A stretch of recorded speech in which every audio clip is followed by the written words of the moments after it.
Evangelho de Mateus, o primeiro livro do Novo Testamento, capítulo 6, de 19 a 24.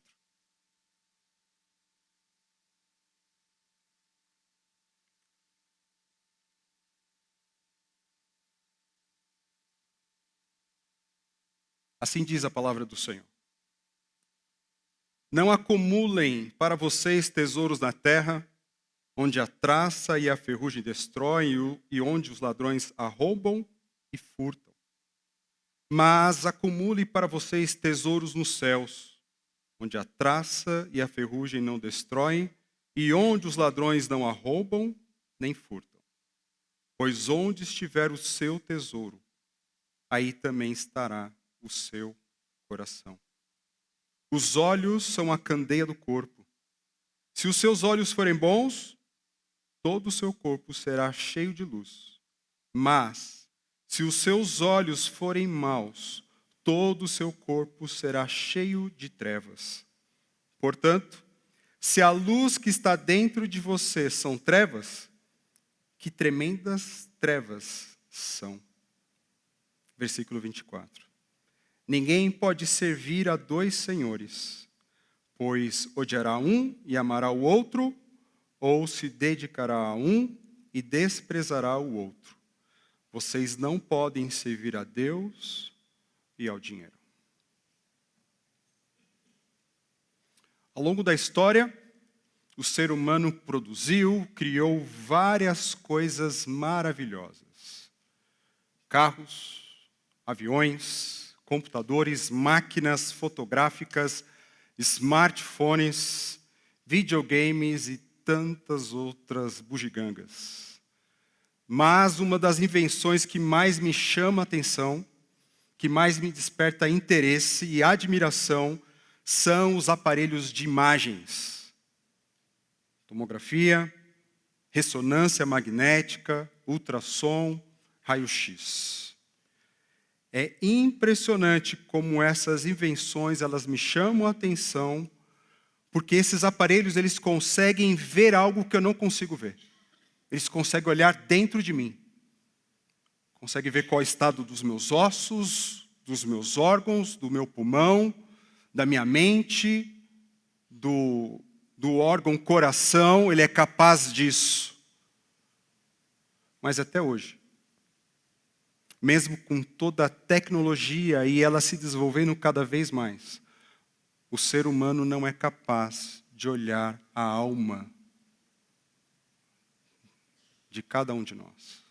Não existe nenhuma invenção humana que é capaz de olhar no mais íntimo do nosso ser e dizer assim, o Marcos está assim por causa disso, disso e daquilo. Não existe. Só quem pode olhar a nossa alma, o nosso coração e revelar para nós como estamos, principalmente diante de Deus, é o Senhor, é a sua palavra, no poder, na ação poderosa, magnífica do Espírito Santo.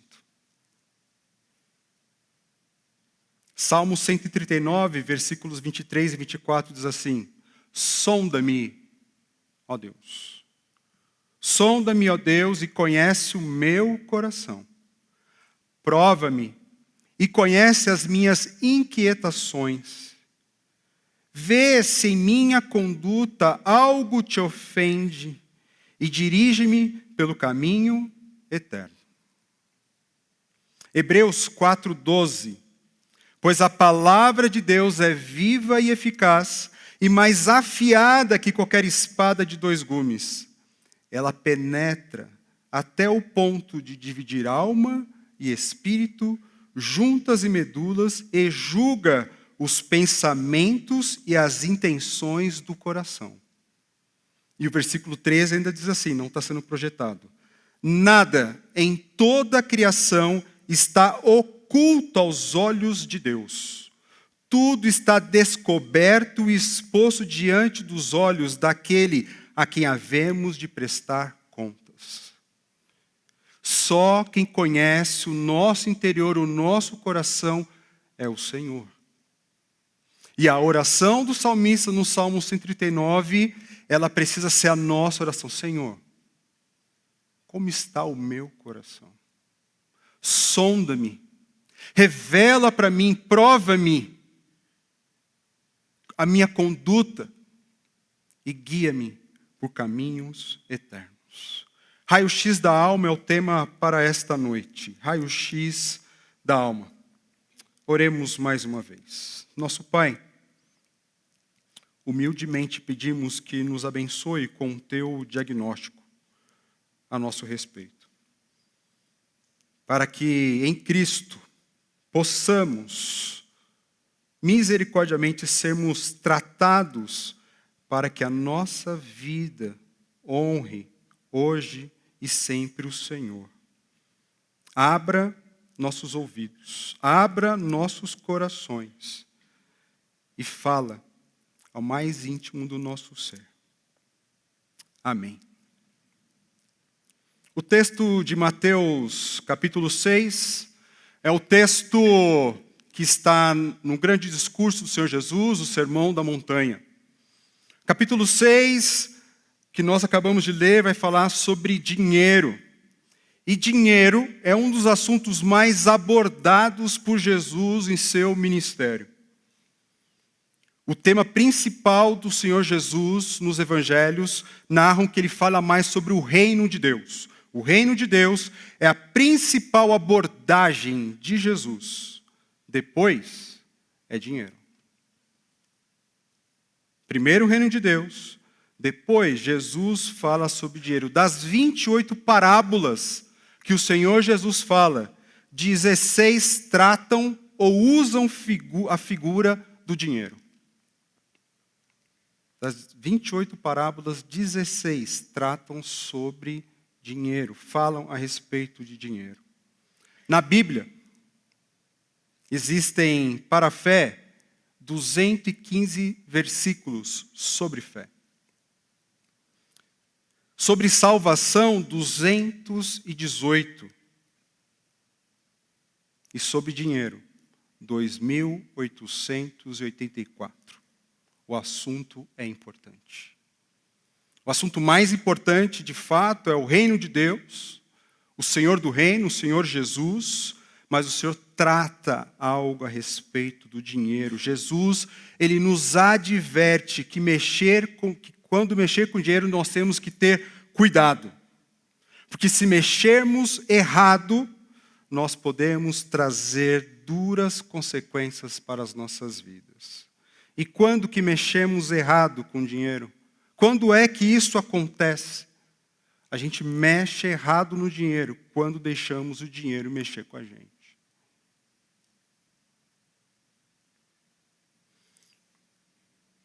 Tem um ditado que diz que dinheiro não leva desaforo para casa. Se você lidar mal com o dinheiro, não tem jeito. Você vai ter que se virar nos 30. O dinheiro, ele tem a capacidade de nos afetar com poucas coisas podem nos afetar. Jesus, ele estabelece uma oposição entre Deus e o dinheiro. Isso significa que Jesus mostra que o nosso coração, que o coração humano, ele personifica o dinheiro, dando status de divindade.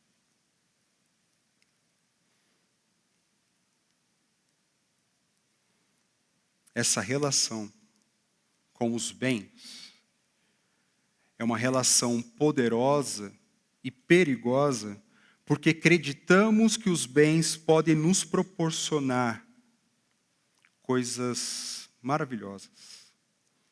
E com isso, o dinheiro, ele mexe com o nosso mais íntimo, do nosso coração, reivindicando de cada um de nós lealdade, serviço. Ou seja, ela reivindica de nós adoração.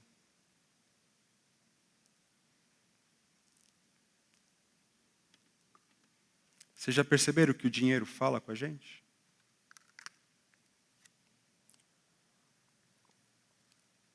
O copo, o que significa para você um copo? Significa nada, porque o copo é algo neutro.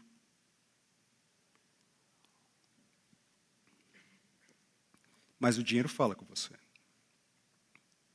Se você está num lugar e você vê uma nota de R$ 200 ali parada, ela começa a falar com você. Oi, estou aqui. Me pega. Eu quero te proporcionar algumas coisas que você não consegue fazer, porque você não tem nada no seu bolso. E parece que ela começa a te chamar, vem aqui, vem aqui. E aí você vê aquela nota, você começa a observar do lado, se alguém está procurando aquela nota, e você pisa nela. Você esconde aquela nota das pessoas à sua volta. Aí você começa a abaixar, para amarrar o sapato. Você pega aquela nota de R$ 200, dobra e põe no bolso. E lá no seu coração está assim, achei R$ 200. Mas o que é um copo? O copo é algo neutro. Que valor tem se eu beber esse copo e jogar fora? Por acaso alguém vai fazer assim, pegar o copo? Ganha o copo? Não. O copo não mexe com a gente, porque não tem valor algum. O copo é neutro. O dinheiro não é neutro. Poucos dias atrás, uma pessoa amada minha, que eu amo, perdeu R$ 100. Distraída, nas compras, de repente foi mexer no bolso, cadê R$ 100? R$ 100 é dinheiro. Se fosse 10 já seria dinheiro. R$ 100 é muito dinheiro. Um dinheiro trabalhado, suado, perdeu o dinheiro. Chegou em casa, ficou pensando, tentar lembrar, poxa, o que aconteceu? Será que alguém pegou de mim? Onde é que eu deixei? Tenta fazer uma cena para tentar lembrar, para tentar confortar o coração de quem sabe uma pessoa pegou, possa devolver depois. Só que aquilo ficou no coração dela, na mente dela, ao ponto de quando ela foi dormir, aquilo ainda conversava com ela. Perdi R$ 100, perdi R$ 100. Até que ela falou assim para a gente, sabe o que eu fiz? Eu falei assim, eu preciso descansar no Senhor. De fato, perdi algo que tem valor para mim, foi um trabalho suado, mas que, quem sabe, o Senhor permitiu alguém que realmente esteja precisando achar esse dinheiro e fazer diferença na vida dela. É assim que ela descansou. Mas enquanto ela não falou com a sua alma, não falou com o seu coração, nutriu o seu coração com algo de valor, aquilo tomava conta do seu ser. Ninguém gosta de perder R$ 100. Não gostamos nem de perder de um copo de água que pode nos refrescar, mas é algo neutro, não tem valor nenhum. E dinheiro? Muito mais. Muito mais. Nós colocamos um valor no dinheiro muito acima do que ele deveria ser. Nós olhamos para o dinheiro, para as riquezas, como algo que vai nos proporcionar conforto, segurança, satisfação. Mas pense bem, qual foi o dia que o dinheiro disse o seguinte: você é meu filho amado? Qual foi o dia que o dinheiro disse, você vale mais do que passarinhos? Qual foi o dia que o dinheiro disse, estarei com você todos os dias da sua vida? Qual foi o dia que o dinheiro disse, nada pode separar do amor de Deus que está em Cristo Jesus, nosso Senhor? A nossa segurança está nas palavras do Senhor, que nos conforta e nos fortalece. Por isso que precisamos permitir que o Senhor sonda o nosso coração. Senhor, sonda o meu coração, olhe o meu coração, vasculhe aqui dentro, Senhor. Faça um raio-x, faça uma tomografia, uma ressonância do meu ser, do meu estado, porque eu quero trilhar caminhos eternos. Versículo 19, não acumulem para vocês tesouros na terra. Não acumulem para vocês tesouros na terra, onde traça, ferrugem destrói, e os ladrões arrombam e furtam. Não acumulem tesouros na terra. Será que Jesus, ele era contra a previdência? Será que Jesus, ele era contra investimentos? Será que ele era contra você poupar dinheiro? É claro que não. Temos que ser prudentes, nós somos chamados em Cristo para vivermos uma vida sábia.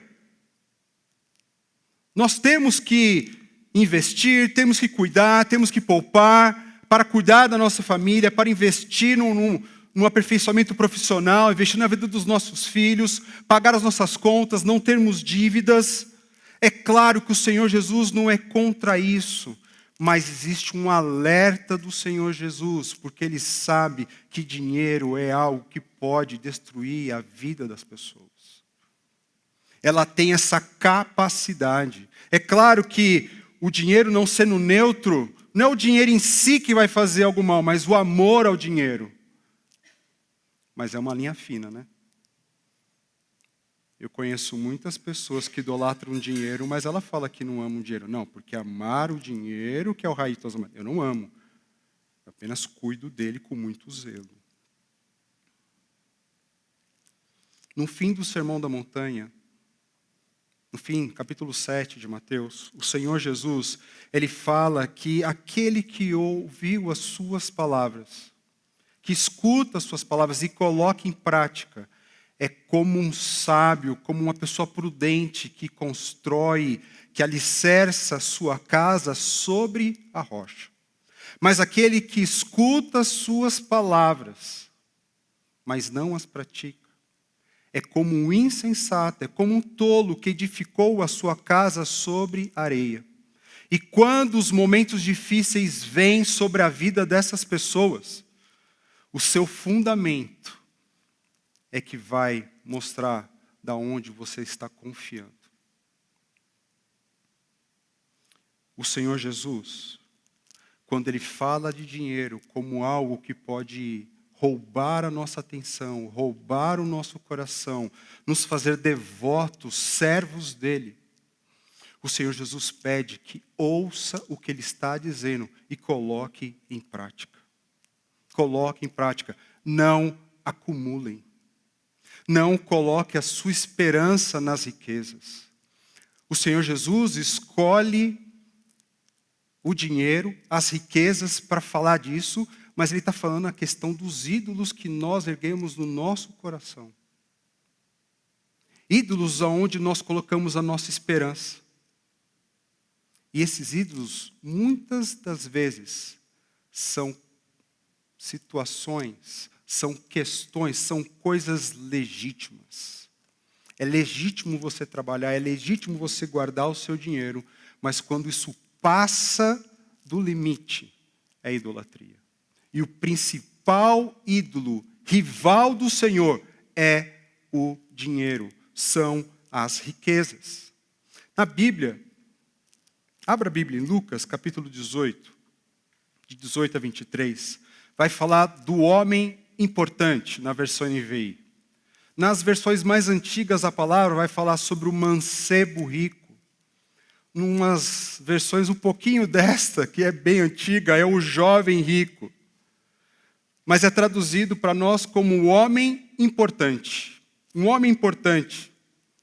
Lucas 18, de 18 a 23. Certo homem importante. Nós não sabemos o nome dele. Certo homem importante lhe perguntou: Bom mestre, que farei para herdar a vida eterna? Por que você me chama bom? Respondeu Jesus. Não há ninguém que seja bom a não ser somente Deus. Você conhece os mandamentos. Não adulterarás, não matarás, não furtarás, não darás falso testemunho, honra teu pai e tua mãe. A tudo isso tenho obedecido desde a adolescência, disse ele. Ao ouvir isso, disse-lhe Jesus: falta ainda uma coisa. Venda tudo o que você possui e dê o dinheiro aos pobres, e você terá um tesouro nos céus. Depois venha e siga-me. Ouvindo isso, ele ficou triste, porque era muito rico. Vendo entristecido, Jesus disse: como é difícil aos ricos entrar no reino de Deus. De fato, é mais fácil passar um camelo pelo fundo de uma agulha do que um rico entrar no reino de Deus. Esse homem se apresenta diante do Senhor Jesus, um homem importante, uma pessoa conhecida ali, talvez o líder do sinédrio, o líder de uma sinagoga, mas a pessoa reconhecida e também reconhecida pelos seus bens. Naquele tempo, uma pessoa rica era considerada uma pessoa aonde o favor de Deus repousava sobre ela. Sobre os pobres, era porque eles pecaram, ou os pais deles pecaram, e ele está ali sofrendo as consequências dos pecados. Mas os ricos, eles são os bem-aventurados. E este homem se apresenta diante de Jesus e fala: bom mestre. Não era comum chamar as pessoas, um mestre, de alguém que seja bom. Mas a resposta do Senhor Jesus, que faz ele refletir, e a cada um de nós, Jesus quer que ele reflita nas próprias palavras. Quando ele diz, bom mestre, Jesus responde para ele, não há ninguém bom, somente Deus. Jesus não está negando a sua divindade. Jesus está dizendo para aquele homem, olha o que você está dizendo. Bom é Deus. Bom é Deus. E ninguém deve se aproximar diante de Deus julgando-se bom, julgando-se justo pelos seus méritos, pelo seu sucesso, pelas suas riquezas, pelos seus diplomas, pela sua experiência e por tantas outras coisas. Diante de Deus nós nos achegamos humildes, devotos, em Cristo, pacificados, justificados, chegamos como um ato de adoração e amor. Mas ninguém deve se aproximar de Deus com a sua cabeça erguida, cheio de si, colocando todas as suas obras que se julgam boas e assim dizer, eu sou bom. O Senhor Jesus diz, bom é Deus. E ele continua. Tem os mandamentos. Não matarás, não adulterarás, não dirás falso testemunho, honra teu pai e tua mãe. E ele de pronto diz, desde jovem eu faço isso. Eu sempre fiz isso. Eu sempre fiz isso. O que eu vou fazer para herdar a rede eterna? Este homem, uma pessoa que lida com negócios, com transações, usa um termo de transações comerciais. O que eu posso herdar? O que eu preciso fazer para conquistar? Olha o meu currículo. Olha como eu sou bom. Olha, existe reconhecimento. As pessoas, onde eu vou, as pessoas estão aqui, perto de mim, querendo a minha influência, querendo tirar foto comigo, para mostrar nos seus stories que está aqui comigo, sou muito conhecido. Mas o Jesus, ele fala, você cumpre a lei? Desde criança, desde cedo, desde a minha adolescência, eu cumpro os mandamentos.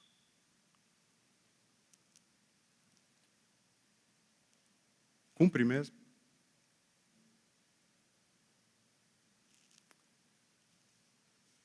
Certo homem da lei chega para Jesus e fala assim, qual é o principal dos mandamentos? Ele ame a Deus, ame o próximo. Ame a Deus com todo o seu coração, com todo o seu entendimento, com todas as suas forças, e ame ao próximo como a ti mesmo, como a si mesmo. Ok? É isso. Mas para que eu possa amar o próximo, primeiro eu tenho que amar Deus.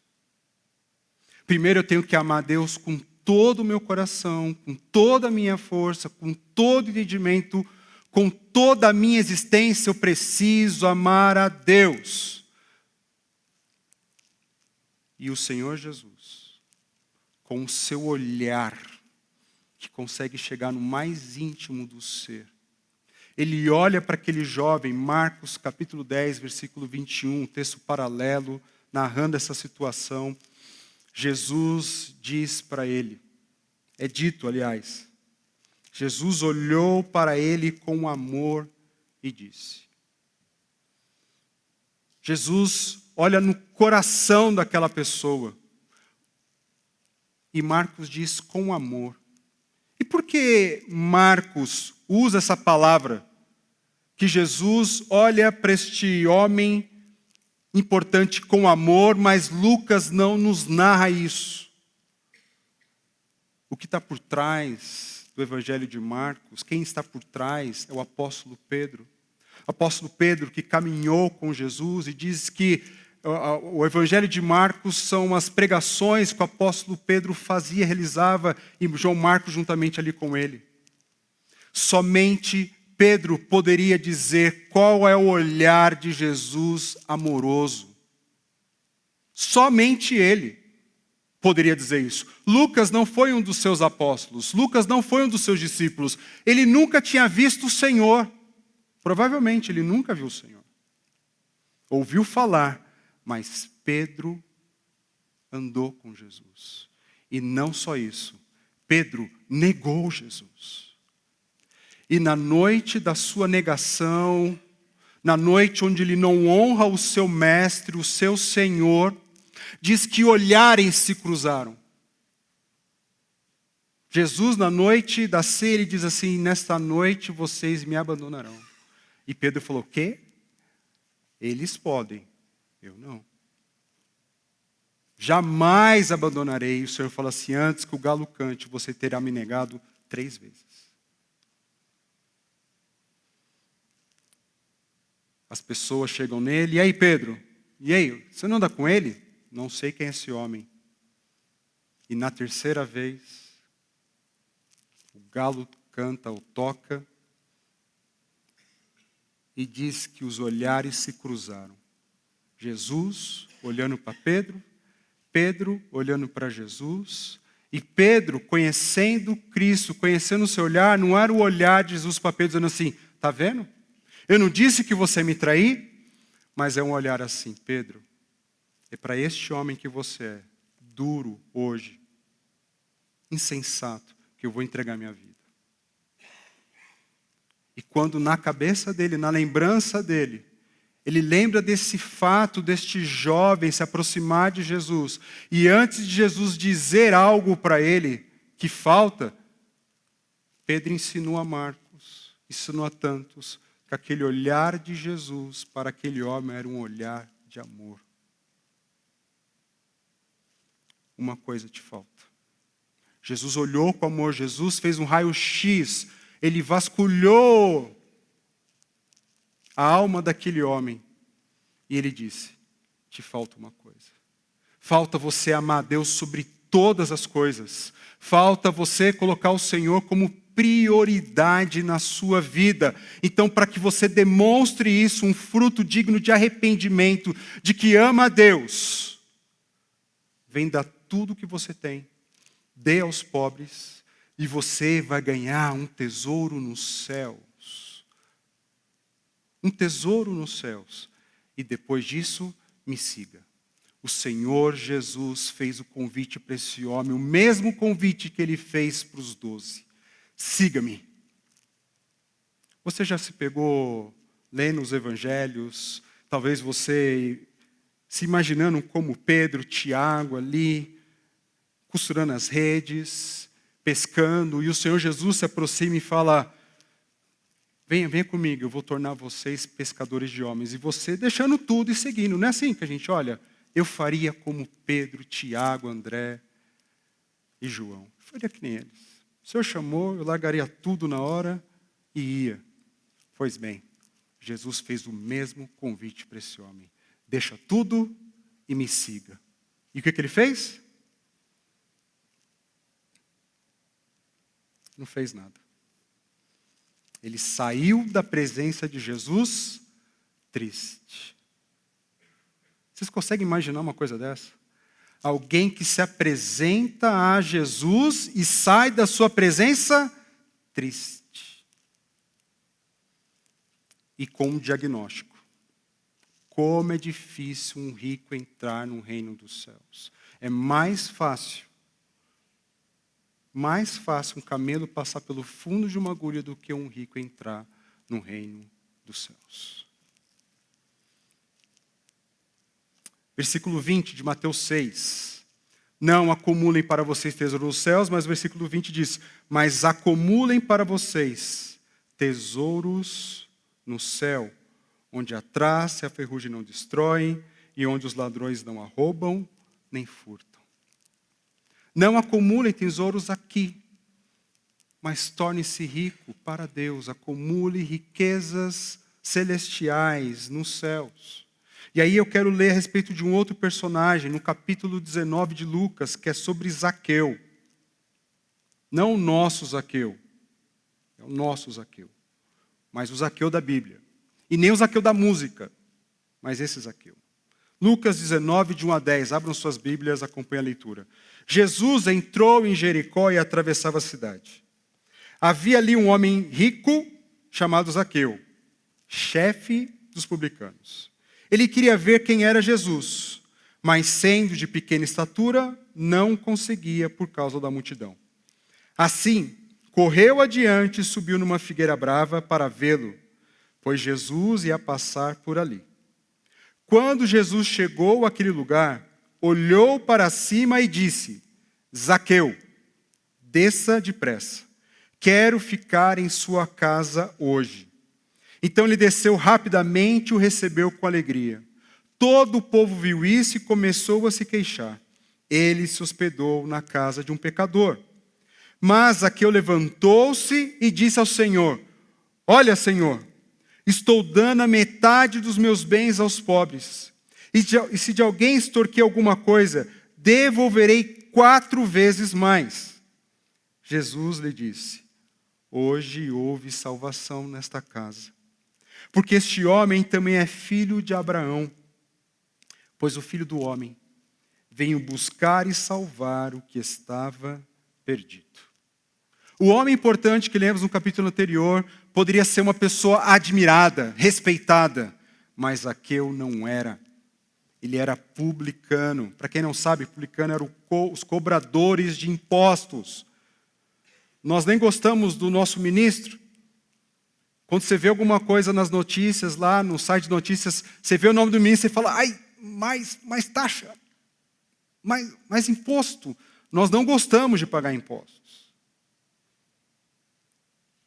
E quem estava debaixo da mão pesada de Roma, também não, principalmente eles. E quem fazia esse trabalho era os publicanos. Só que Zaqueu, ele não era só publicano, ele era chefe. Ele era o comandante de todos os publicanos da região ali de Jericó.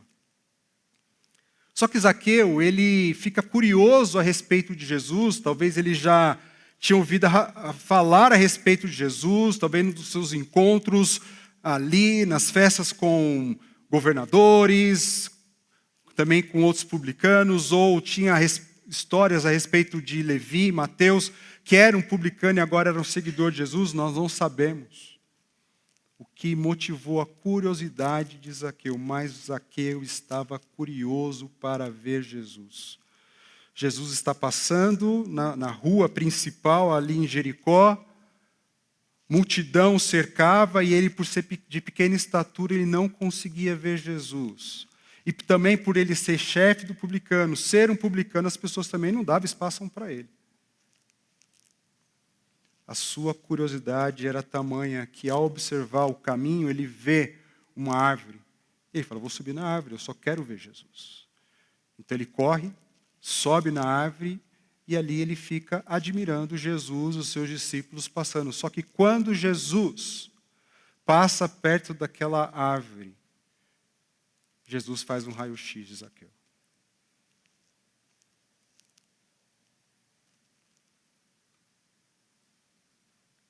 E Jesus não faz assim: quem é este homem em cima da árvore? Qual o nome dele? Não. Jesus olha bem nos olhos dele e diz: Zaqueu. Zaqueu. Vocês sabem qual é o significado do nome Zaqueu? O significado do nome Zaqueu é puro e justo. Dificilmente, nas ruas de Jericó, Zaqueu ouvia o seu nome. Porque justo e puro era tudo que ele não era. Ele era uma pessoa que prejudicava os seus irmãos israelitas, judeus. Mas Jesus olha para ele, bem nos olhos dele, com amor, e diz: Zaqueu, quero ir para sua casa hoje, me convém para sua casa hoje, quero ficar na sua casa hoje. E Zaqueu desce com alegria ao Senhor e recebe o Senhor com alegria na sua casa. Zaqueu, ele desce rápido e recebe o Senhor com alegria, parecido com aquilo que o Senhor Jesus disse no capítulo anterior, nos versículos 16 e 17. O Senhor Jesus diz o seguinte a respeito das crianças. Os pais estavam trazendo crianças para Jesus abençoar, e os apóstolos, os discípulos estavam falando, não vai atrapalhar o mestre. Aí Jesus diz assim, chama as crianças, deixe vir a mim as crianças e não as impeçam, pois o reino de Deus pertence aos que são semelhantes a elas. Digo a verdade, quem não receber o reino de Deus como uma criança, nunca entrará nele. Zaqueu desce daquela árvore e recebe Jesus com alegria, como uma criança, estendendo os seus braços, pedindo um colo. Me pegue no seu colo, me abrace, me coloque diante do Senhor. Zaqueu está na sua casa, ele oferece uma refeição maravilhosa, um banquete para Jesus, os seus companheiros, seus amigos, discípulos, talvez sua família, outros tipos de convidados, e era comum que as portas tinham que ficar abertas. Porque como tem o mestre, algum ensinamento pode ser dito e as pessoas precisam ouvir. Então, muitos ali daquela cidade vão lá e criticam Jesus por estar na casa de pecador. Existe uma crítica, existe zombaria, existe pessoas falando mal a respeito daquilo. Mas a alegria dessa criança chamada Zaqueu é tamanha. Tamanha. Que ele percebe que Jesus na casa dele, Jesus no lar dele, Jesus próximo dele era de tudo que ele precisava. E tudo aquilo que era um objeto de obstáculo, que era uma barreira para amar Deus de todo o seu coração, é aquilo que ele abre mão. Ele se levanta e diz, Senhor Jesus, eu estou decidindo dar a metade dos meus bens para os pobres. E se eu prejudiquei alguém, eu vou restituir 4 vezes mais. Calma aí. Será que esse é o padrão de Jesus? Porque no capítulo de hoje, Jesus pediu para aquele homem dar tudo. Calma aí, Zaqueu. Calma aí. Jesus, ele não estava ali. Então eu vou dizer. Então, chegou um homem e Jesus falou que tem que dar tudo. Tem que dar tudo ou tem que dar metade? Talvez uma pergunta que é levantada no coração. Lucas, ele não cita a conversa que Jesus teve com Zaqueu. Se Jesus chegou para ele, então, Zaqueu, você é um publicano. Você é o chefe publicano e você tem extorquido demais os seus irmãos. Nós não sabemos qual foi o tipo de conversa. Nós sabemos que Jesus está festejando na casa de Zaqueu. E aquela festa, aquela alegria toma conta de Zaqueu. E Zaqueu, ele entrega o seu coração ao Senhor. E ele demonstra um fruto de arrependimento. De dizer o seguinte, sabe tudo que eu tenho, a metade eu dou. E se eu prejudiquei alguém, eu vou restituir 4 vezes mais. Eu tendo a crer que de tudo aquilo que ele fez, ele se comprometeu em pagar até mesmo daquele que não teria condições. Porque ele está dando a metade, ele prejudicou uma cidade inteira, restituir 4 vezes mais, ele se colocou numa posição de lidar com todas as consequências do seu pecado. E quando Jesus vê essa atitude de Zaqueu, ele diz, hoje houve salvação nessa casa. Hoje houve salvação nessa casa. Porque este homem também é filho de Abraão. Porque o Filho do homem, o Senhor Jesus, ele veio buscar e salvar o perdido. Só quem pode olhar para o seu coração, para o meu coração, e revelar o estado do nosso ser, é o Senhor Jesus. E o Senhor Jesus, Ele não quer expor o nosso coração para nos constranger, para trazer humilhação sobre nós. Mas o Senhor Jesus, Ele expõe o nosso coração para que possamos demonstrar arrependimento e nos voltarmos para Ele integralmente. Fábio, assim está o seu coração. É arrependimento e entrega total. Porque aquela pergunta que o homem importante faz a Jesus, ela é respondida aqui. Porque o preço para herdar a vida eterna é ter Jesus como seu maior tesouro. O preço para herdar a vida eterna é ter Jesus como seu maior tesouro. E existe um paralelo desses dois homens, desses dois personagens que eu li. O homem importante e Zaqueu. Ambos eram ricos. Ambos eram pessoas importantes. Ele era chefe dos publicanos, Zaqueu. Ambos conheciam a lei. Mas o homem importante, ele achou-se bom. E Zaqueu notou-se pecador. O homem importante, ele retém a riqueza.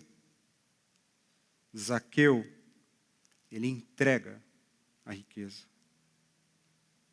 Aquele homem sai da presença de Jesus triste. E Zaqueu,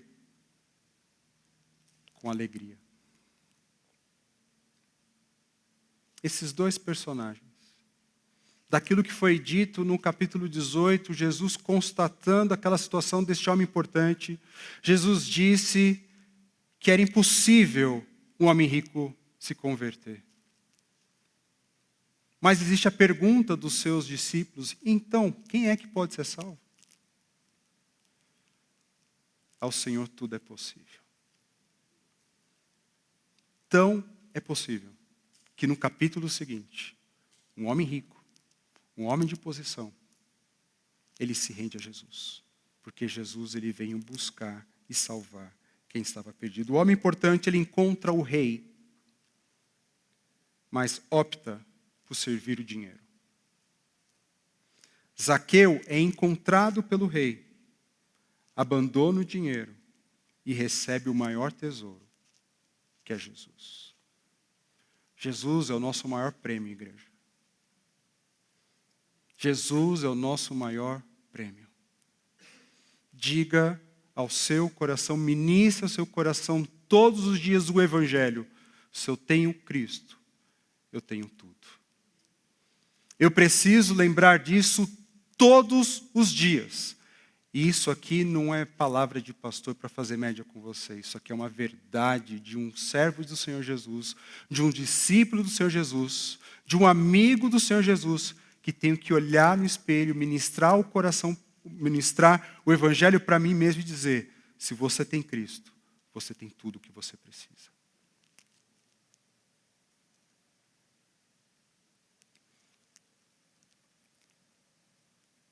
Mateus 6, 21. Onde estiver o seu tesouro, aí também estará o seu coração. Onde estiver o seu tesouro, aí estará o seu coração. E são perguntas que nós temos que fazer para nós mesmos. Qual é o meu maior tesouro? E cuidado para não usar aquele tipo de respostas que são corretas, mas elas não são fruto de reflexão. Correto é não, meu maior tesouro é o Senhor Jesus. Mas o fruto da reflexão é analisar se realmente tudo que eu faço por causa de Cristo e para a glória de Cristo, com a força de Cristo.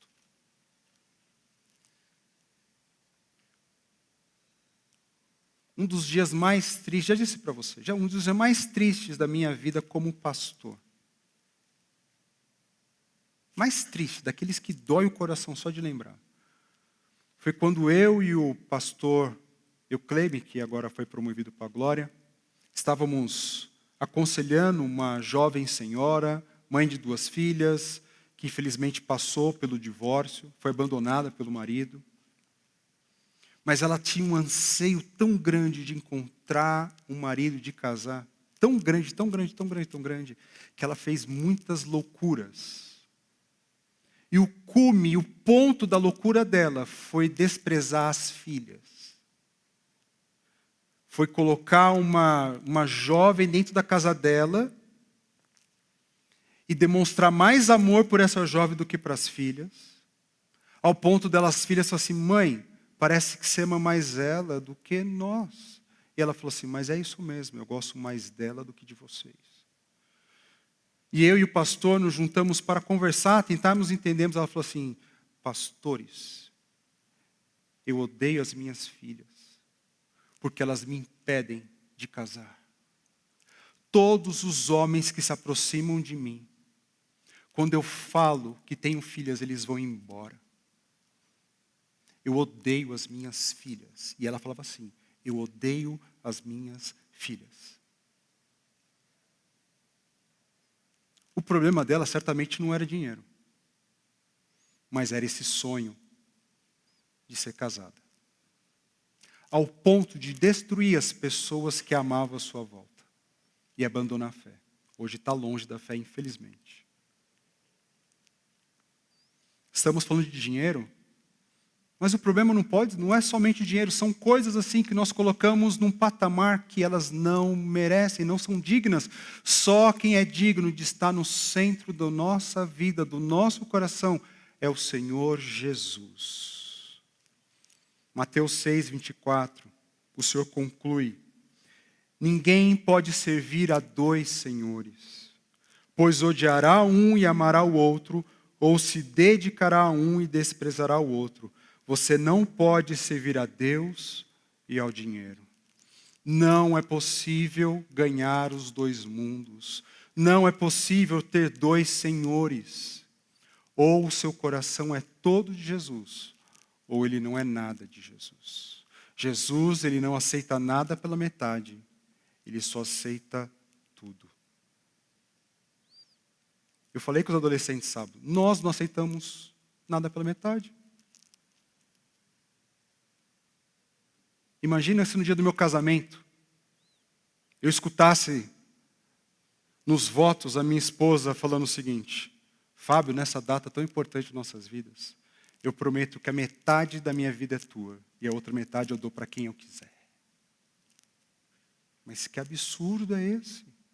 E eu falo, ok, então eu também te dou a metade e eu dou a metade para quem eu quiser. Ok, então está aqui o nosso compromisso de casamento. Está errado isso aí. Uma aliança requer integridade, requer tudo. O Senhor Deus, na pessoa do Senhor Jesus, nos deu o melhor. Deus amou o mundo de tal maneira que deu o seu Filho. O amor do Senhor Deus, do nosso Deus, é expresso em nos dar a Cristo o melhor. E Ele nos dando o melhor, Ele conquistando o nosso coração, eu não posso dar a metade para Ele, mas eu tenho que me dar por inteiro a Ele. Não tem como ganhar os 2 mundos. Não tem como servir a Deus e ao dinheiro. Não podemos e não devemos acumular tesouros na terra, mas acumularmos tesouros no céu. O homem importante representa essa pessoa que acumulou tesouros na terra e não conseguiu abandonar esse tesouro para servir a Deus, mas continuou a ser servo do dinheiro. Mas Zaqueu representa aquele pecador, como eu e você, que precisamos abandonar tudo para seguir, amar e honrar o nosso Salvador Jesus.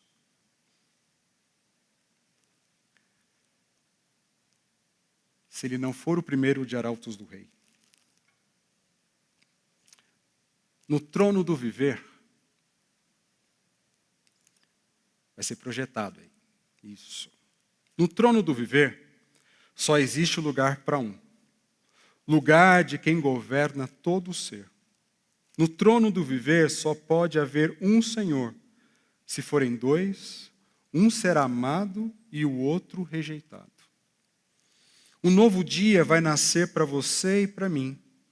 Depende de aceitar Jesus no viver. É hora de beber da fonte da vida. Você verá, em Jesus existe plena alegria. Não há batalha perdida com Cristo. Ele mesmo triunfou lá na cruz. Com sangue provou que nos ama. Se o coração não for dele, não será de mais ninguém. Vem, decida agora quem vai ocupar o seu coração. Mas lembre, se ele não for o primeiro em seu coração, então já não há mais nada, não passa de uma ilusão. Mas se ele for o primeiro, o seu companheiro, o motivo do seu existir, você vai viver, você vai sorrir, você vai vencer. Querido Deus, sonda o nosso coração, revela o estado do nosso ser, porque nessa noite nós fomos encorajados pela Tua palavra, pelo Evangelho de Cristo mais uma vez, para confiarmos integralmente no Senhor. Ó Deus, às vezes nos vemos tão presos com as coisas terrestres, nós ansiamos tanto, tanto, tanto as coisas desta terra e nos esquecemos que o Senhor pediu para acumularmos tesouro nos céus, de sermos ricos diante de Deus. Ajuda-nos na nossa fraqueza, fortaleça nossos passos, para que ao caminhar contigo, plena alegria transborde em nossos corações, tendo o Senhor como primeiro, a pessoa mais importante em nosso coração. Querido Deus, quando lemos lá em Apocalipse sobre a igreja de Éfeso, uma igreja tão firme doutrinariamente, tão apta para ensinar, tão capaz de identificar falsos mestres, nela o Senhor Jesus deu um alerta de que ela abandonou o primeiro amor. Querido Deus, ajuda-nos a fazermos tudo o que temos que fazer, como a igreja de Éfeso fazia, mas que façamos com amor. E o amor primeiro é o amor a Jesus, o amor a Deus. Por isso, Senhor, reina em nosso coração, reina, Senhor, em nossa vida, reina, Senhor, em nossa família, reina, Senhor, em nossa igreja, reina em nosso viver. Em Cristo que oramos. Amém.